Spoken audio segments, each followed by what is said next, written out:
I think Jim and Juanita complement each other very well. They understand their place in the community, so they've always given to the community. Juanita's been a great school counselor. What's fun about them is their sense of humor. Jim says that I counsel him a lot, so. For a full-time counselor, I think she's wondering how she'll ever get this job finished, you know. We came from different paths, but we joined together and formed a strong bond.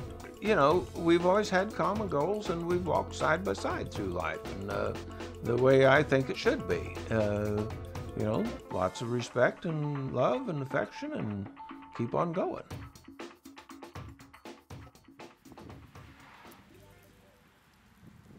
The house was built in 1924, and I was the third generation, and our children were the fourth generation to live in this house, and it still serves us well.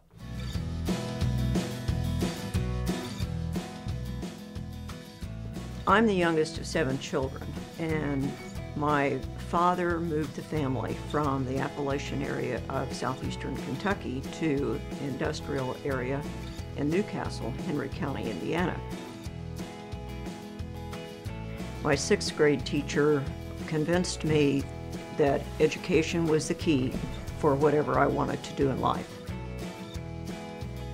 My parents, they had a tremendous amount of community involvement. Noblesville at that time was small. It was always interesting to go downtown because very few people you'd walk downtown you didn't know. So it really was a very small community. The growth, it's just exponential. You know, it's just grown, grown, grown.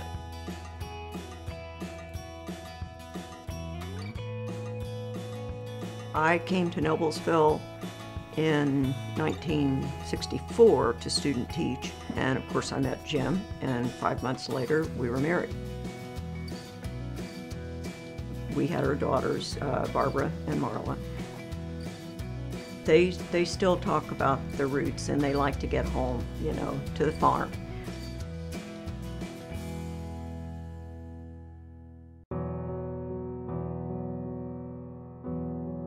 Counseling gave me the opportunity to really be deeply involved with youth. It was the most satisfying position that I could have ever had. The job of a school counselor is, it's fundamental. Juanita just knew how to rise to the occasion, and that's critical in a time when people are hurting. My father was the founding president of the Riverview Hospital Foundation. He was the bank president also, amongst other things. I had been asked to be the founding president of the Noblesville Library Foundation Board, so that fit into my overall passion for education. And I was president of Tri Kappa, as was Jim's mother years ago. She served as a hospital volunteer for 50 years, and she's very humble. She just had her 100th birthday. The mayor proclaimed Isabel Harger Day on the day of her birthday, and she was just overwhelmed with that. There was an example of giving and what community should mean to a family. And that was ingrained, and I still feel that. I was asked about a legacy fund to be the founding president. So much of the time we were trying to figure out, well, how are we going to make payroll?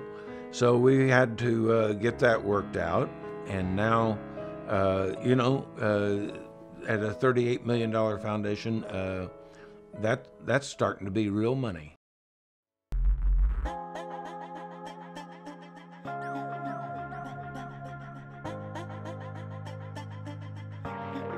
I had people who made a difference in my life.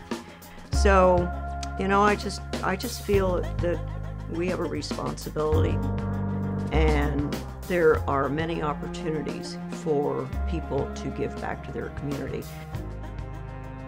I think we are just overwhelmed by being chosen Yes. for this Living Legacy Award. Feel that we don't deserve it.